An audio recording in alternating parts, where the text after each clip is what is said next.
காமம், மோட்சம் என்னும் 4 விதமான புருஷார்த்தங்களையும் அளிக்கக்கூடியது. சதுரான பூஜிதமோ 4 முகங்களுடையவனான பிரம்மதேவனால எப்பொழுதும் பூஜிக்கக்கூடியது.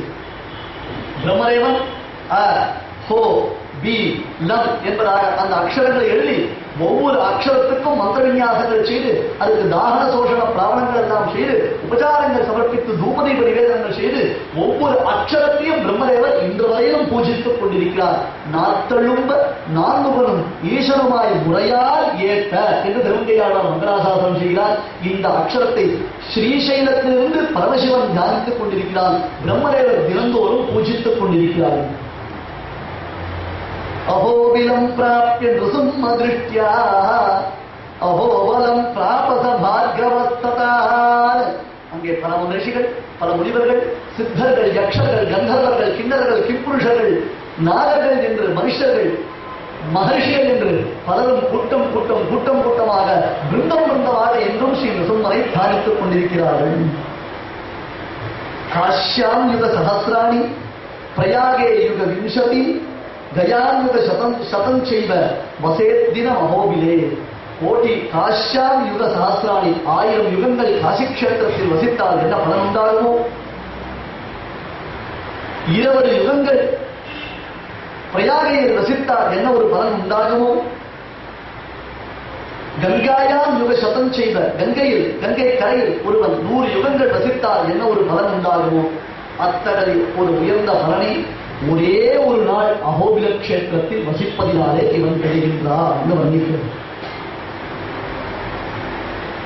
அந்த சரித்திரத்தை வர்ணிக்கிறார். க்ஷேத்ரே த்வஹோபிலே திவ்யே கருடாத்ரோ. லக்ஷ்மி நாராயணனோ லக்ஷ்மி ஹயக்ரீவனோ இவாள் அந்த லக்ஷ்மி ஆலிங்கனம் பண்ணிட்டு இருப்பான். லக்ஷ்மி நாராயணன் தான் லக்ஷ்மி ஆலிங்கனம் பண்ணிட்டு இருப்பார். விட்டா ஓடி விடுவாங்க பயமான தெரியல. லக்ஷ்மி ஹயக்ரீவன் இவரும் என்ன பண்ணிருப்பார்? அவள் ஆலிங்கனம் பண்ணிருப்பார். ஆனா லக்ஷ்மி நிருசிம்மன் மட்டும்தான் ரெசிப்ரோகேஷன். பெருமாள் பிராட்டி ஆலிங்கனம் பண்ணிருப்பார், பிராட்டி பெருமாள் ஆலிங்கனம் பண்ணிருப்பார். லக்ஷ்மியா சமாலிங்கித வாமபாரம். அது ஒரு பிரேம சௌகார்டம். அந்த பிரேமத்தை காண்பிக்கிறது. பெருமாள் ரக்ஷண தீட்சிதனா இருந்தா பிராட்டி அவர் கை பிடிச்சுக்க மாட்டான்.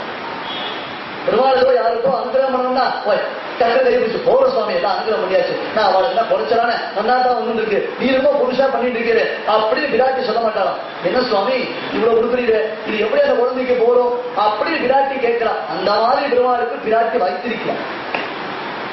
லக்ஷ்மியா சமாலிங்கிட வாமபாதம். இவரும் அவளை ஆலிங்கனம் செய்து கொண்டிருக்கிறார், அவளும் இவளை ஆலிங்கனம் செய்து கொண்டிருக்கிறார். ஆழ்வாசாரித்தார் அல்லிமாறர் முருகன் என்ற 1000 தோழனிடம் பெருமாள் 2 லட்சம் சம்ஹாரத்திற்காக 16 திருக்கைகள் எடுத்தார். ஒரு இடத்துல 4 திருக்கை, ஒரு இடத்துல 6 திருக்கை, ஒரு இடத்துல 12 திருக்கை, 16 திருக்கை.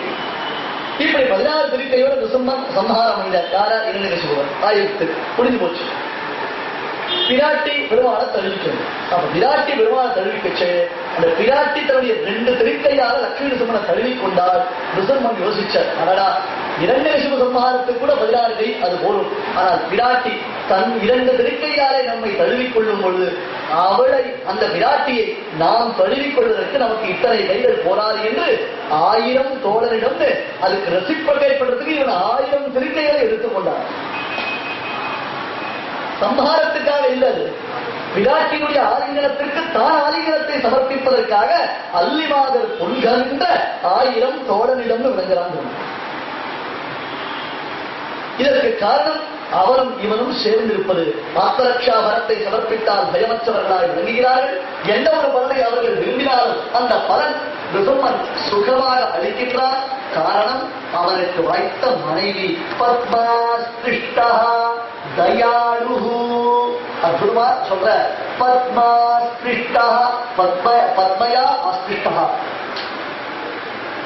மகாலட்சுமியினாலே தள்ளிக்கொள்ளப்பட்டவன். எனவே தயாளு தனுஜ பிருத்திக சம்ரக்ஷண க்யாத பூமா, தனுஜ பிருத்திக சம்ரக்ஷண க்யாத பூமா, பக்தஸ்ய தானவசிஷோ பரிபாலனாய பத்ரா நிருசிம்ம குஹநாமதி ஜத்புஷஸ்தே. வரலாற்றுல பிறந்ததுடைய பிரயோஜனம் என்ன, அவதாரத்துடைய நோக்கம் என்ன? ஒரு அசுர குழந்தையை ரட்சித்தல் என்பதுதான் நோக்கம். இவன் யார்? மிருத்யோர் மிருத்யு சுபானி பிரதிஷது சமஹா விஷ்ணுருக்ரஹ நிருசம்மஹ. மாத்தி போட்டார்.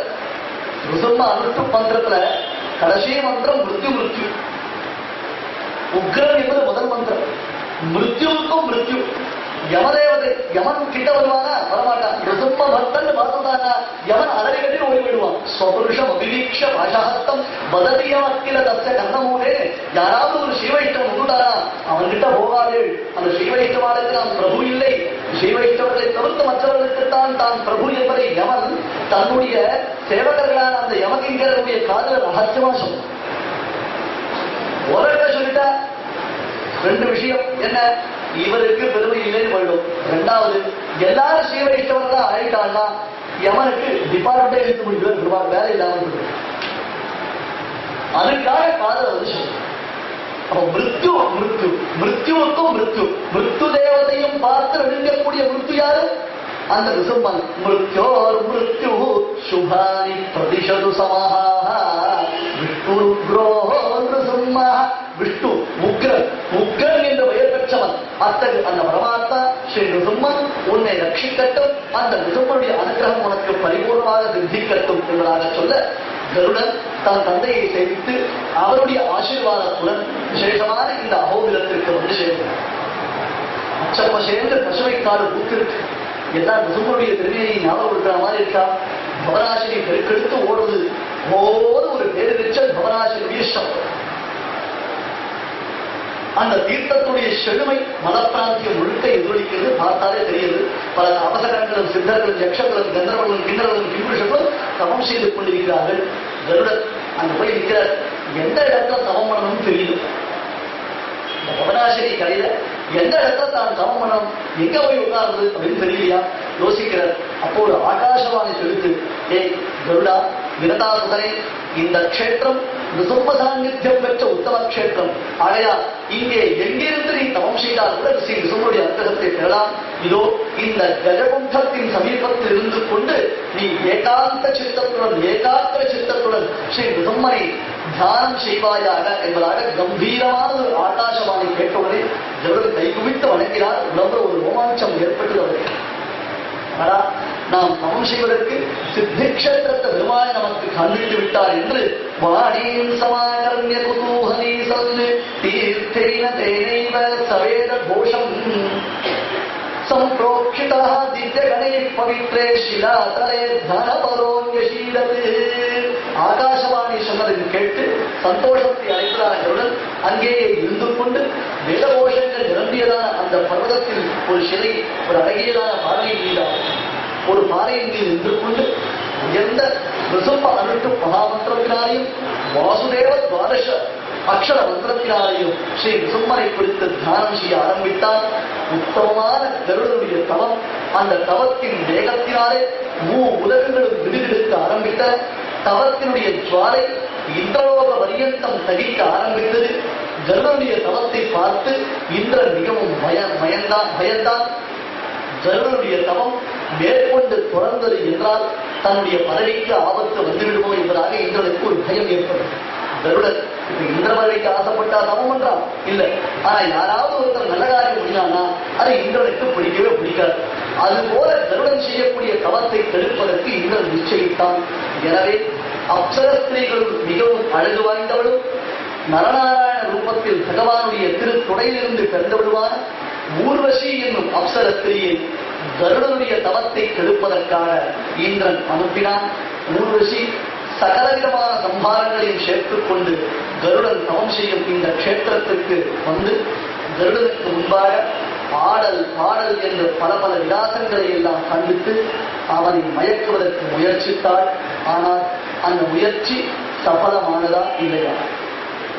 நாளை தினம் அகோபில க்ஷேத்திரமாக தொடர்ந்து அனுபவிக்கலாம். நாளைக்கு சாயங்காலம் கிரமமா 7 மணிக்கு உபன்யாசம், 7லிருந்து 9 வரைக்கும் உபன்யாசம் பண்ணால்தான் ஓரளவுக்காவது சில விஷயங்களை சொல்ல முடியும். இன்னைக்கு கருடன் தவமாகி நிருசம்மன் பிரத்யட்சமாக சொல்லியிருக்கோம். ஆனா அவகாசம் இன்னைக்கு ஆரம்பிக்கச்சே ரொம்ப அதிகமாயிடுது. ஆகையால நாளைக்கு கிரமமா 7 மணிக்கு உபன்யாசம் ஆரம்பிக்கிறது. எல்லாரும் உதவி பண்ணுவாங்க. ஓங்குமலை வாழ அகோபிலம் தான் வாழ பாங்காய் சடகோவன் பாவாழ பூங்குமலை தன்னை அறிதாராய் சடகோபமாமுனியே இன்னும் ஒரு நூற்றாண்டிலும்